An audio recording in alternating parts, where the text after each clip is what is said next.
seeing the first time of our channel, please subscribe to our channel. Someone suggested me to give more information and also explain slowly. Well, good, thank you. First of all, I am giving information which is helpful for IPE.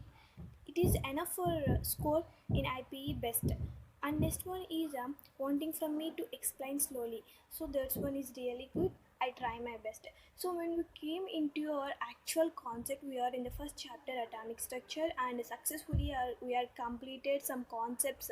Layouts, subatomic particles, Bohr's theory, concept of matter, orbitals, principles and rules, quantum members. Okay, now we are entering into the electronic configuration. Along with the electronic configuration, I give information about the shapes of orbitals. Okay, fine. Please ignore the noise in the video, sorry for that. Quickly jumped into our concept. Shapes of orbitals. Here I figured some points from the textbook. These are the important points and very easy to understand without any explanation. I hope you understand by listening the points so clearly and clarity. So let's go for the first point. The orbital wave function for an electron in an atom has no physical meaning. That means there is no something meaning of the wave function. It is a mathematical function. It is a mathematical notation of the coordinates of the electron. Okay.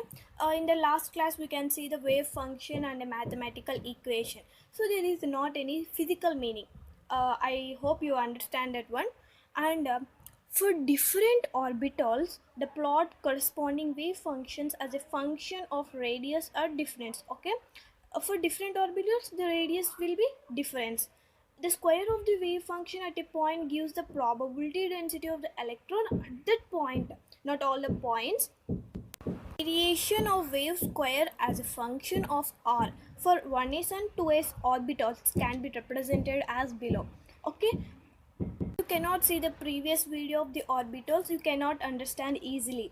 Okay, let's see previous video and then come to this video. It may be noted that for 1s orbital, okay, 1s orbital, the probability density is maximum at the nucleus, okay, and it decreases sharply as we move away from it. When we move away from it means it is a nucleus, okay, and it decreases sharply when it is for 1s orbital. So when we see for 2s orbital, the probability density decreases sharply 0 and again starts increases. It will decreases at 0 and again starts increases. So these are the points of the orbitals, and after reaching small maximum, that means 0, it decreases to 0. In general, ns orbital has n minus 1 nodes. So nodes means I will explain in the previous video. If you didn't see that video, first of all see that video. So as n value increases, the number of nodes increases. So when we see that mathematical equations, not equations, some calculations is there. If n equal to 1, the node is 0. That means n minus 1 means 1 minus 1 equal to 0. If n equal to 2, 2 minus 1 equal to 1, the node is 1. If n equal to 3, 3 minus 1 equal to 2. So these are some basics. As n value increases, the number of nodes also increases. Next is shapes of orbitals. Very easy and very clear to understand. Here you are seeing a spherical ball, not a ball, it is a shape of a circle, and p orbital we are seeing a dumbbell shapes, 2 lobes there. So I draw a coordinate axis xyz, pxy, pxz, 2py, 2px, 2pz. So these are some diagrams of the shape orbitals. Okay, that means spd orbitals. So here we are saying that what you see before the spherical, the dumbbell shapes, and these are all called as boundary surface diagrams. Okay, these boundary surface diagrams of constant probability density for different orbitals give a clarify good representation of the shapes of the orbitals. Okay, for a given orbital, only that boundary surface diagram of constant probability density is taken to be good representation of the shape of the orbital, which encloses a region in which the probability of finding an electron. Okay, I'm trying to explain the shapes of the orbitals. Here we seeing that Shape of the s orbital. So here you are seeing that diagrams of 1s orbital and 2s orbitals are in spherical shape. In reality, all the s orbitals are in a spherically symmetric. Okay, that is the probability of finding the electron at a given distance is equal in all the directions. It is also observed that the size of the s orbital increases with the increase in n, that is 4s, 3s, 2s, 1s. Okay, so the main thing you can hear what you is in a boundary surface diagram for s orbital is actually a sphere, okay, centered on a nucleus. In two dimensions, this sphere looks like a circle. It encloses a region in which the probability of finding an electron is 90%. This is all about the s orbital. Boundary surface diagram of p orbital. So unlike s orbitals, the boundary surface diagram are not spherical. Okay? Instead, each p orbital consists of two sections called lobes that are not on either side of the plane that passes through the nucleus. The probability density through the nucleus function is 0 on the plane where the two lobes touch each other. Okay? Size, the shape, and energy of three orbitals are identical. They differ, however, in the way the lobes are oriented. Since the lobes may be considered to lie along x, y, z axis, they are given designations 2px, 2py, 2pz. So here the d orbital. D orbital is in the shape of double dumbbelled. Okay. Here you are seeing that 5d orbitals are designated as dyz, dxz, dx square, y square, and dz square. The shapes of these five first 4d orbitals are similar to each other, whereas that the fifth one you are seeing that in the picture, the fifth one dz square is different from others, but all 5 3d orbitals are equivalent in energy. The d orbitals for which n is greater than also happen shapes similar to 3d orbital but different in energy and size. Okay, trying to explain well. For example, in the case of orbital, that is p orbital, pz orbital, xy plane is a nodal plane. In case of d xy orbital, there are two nodal planes. So I think you can easily differentiate the two nodal planes passing through the origin and bisecting xy plane and containing z axis. These are called angular nodes. It is all about the shapes of the orbitals. Spherical shape, that is s orbital, dumbbell shape, that is p orbital, and d double dumbbell shape, that is all about shapes of orbital. Next topic is electronic configuration. I am very happy for successing all the concepts. So the next topic is electronic configuration. What is electronic configuration? Arrangement or distribution of electrons in energy various shells, subshells, and orbitals is called electronic configuration. Here you are seeing a notation NLX. Okay, the N here means principal quantum number, which tells about the size and energy.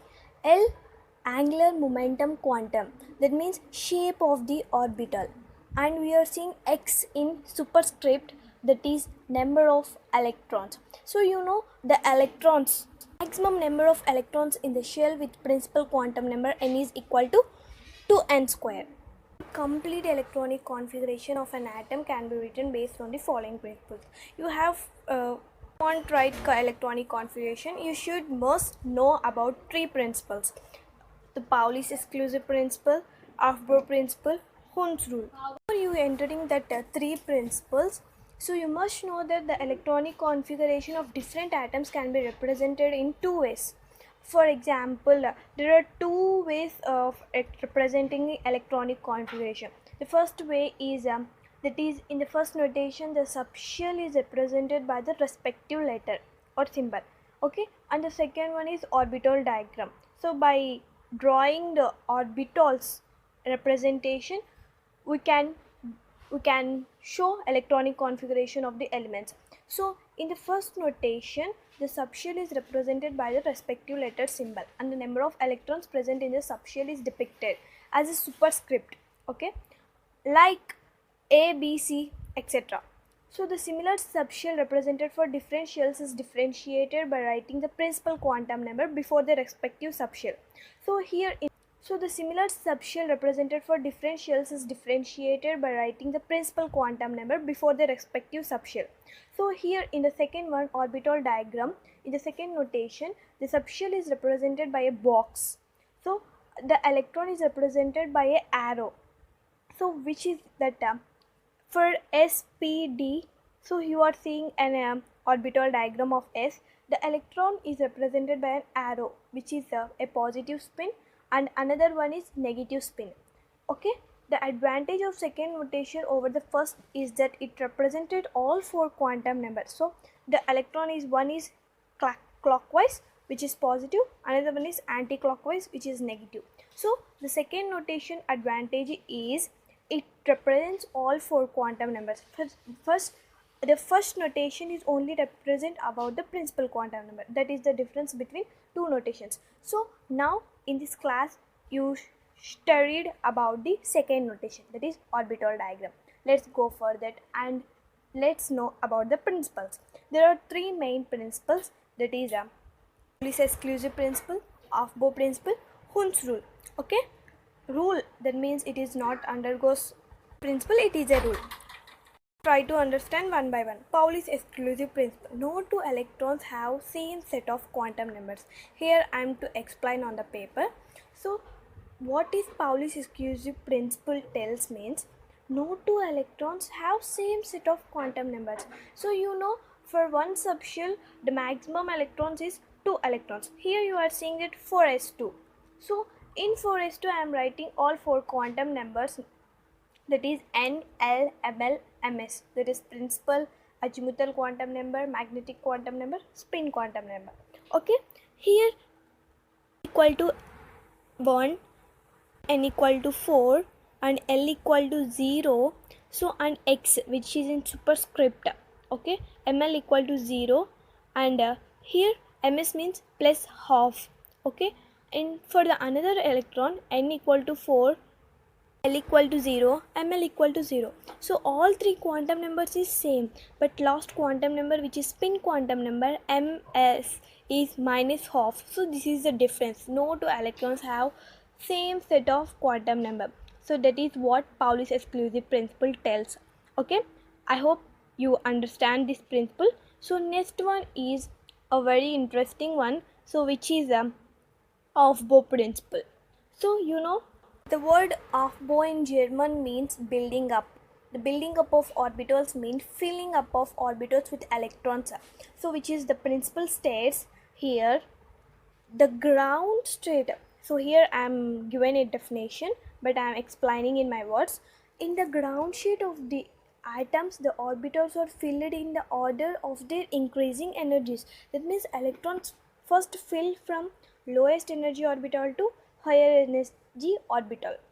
So here electrons fill in such orbitals which has lowest n plus l value. If n plus l value is same, so what they do, what the step, then the electron occupies such orbital has the lowest n value. Okay, here I figurate a table, n, l, orbital, n plus l, 3 columns. So if n value is 1, so that is that means n value equal to 1, l equal to 0. So orbital n plus l means 1s orbital.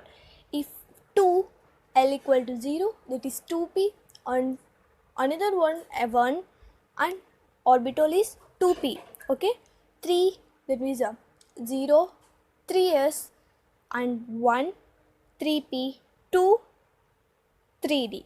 Okay, if electron have the same, that means if n plus l values are same, then electrons occupy such orbital which has lowest n value. Okay, for 4 also 4s, 4p, 4d, 4s, these are the orbital list. If electrons, if n plus value, if n plus l value is same, okay, then electrons occupy such orbital which has lowest n value. This is all about Aufbau principle. So next one is rule, Hund's rule. This rule is deals with the filling electrons into the orbitals belonging to the same subshell. Okay, This rule tells pairing of electrons could be done after filling of the electrons in degenerate orbitals, that means same energy orbitals. So degenerate means here same energy. So before I want to explain on the paper of the Hund's rule. So before going that, we can see a chart here, so which is very interesting, that is molar chart. So here the molar means the molar chart, here the molar means the name of the person. Okay, so here we are seeing the molar chart diagram, so which is that it is very helpful for filling the electrons of the orbitals. It gives the idea of order of filling of orbitals. So so very easy to draw, very easy to understand, and very easy to learn. So first of all you write all s orbitals, next p orbitals, d orbitals, f orbitals, and then you can draw a cross lines, diagonal lines, and you can join all the lines one by one. So okay, and now I am trying to show you the energy of the orbitals from lowest energy orbital to highest energy orbital. Okay, it is order of filling of orbitals. So the 1 is, 2 is, 2p, 3s, 3p, 4s, 3d, 4p, 5s, 4d, 5p, 6s, 4f, 5d, 6p, 7s, 5f, 6d. So this is the order of filling of orbitals. By this molar chart you can easily figure it one by one by seeing for electronic configuration. So this is very useful chart to draw electronic configuration for the elements. So next quickly we jump it for the rule, Hund's rule, that is what the Hund's rule tells means, so pairing of electrons. So for example you can take the element oxygen, so the atomic number is 8. So by the molar chart the first orbital is lowest energy orbital is 1s, next one is 2s, 2p.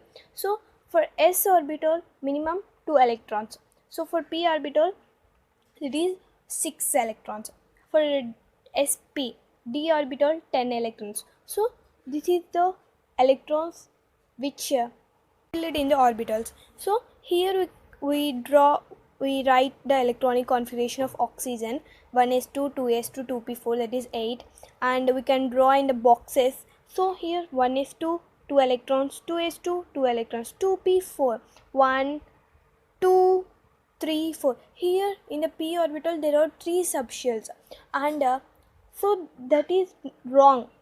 So what I draw electronic configuration is wrong.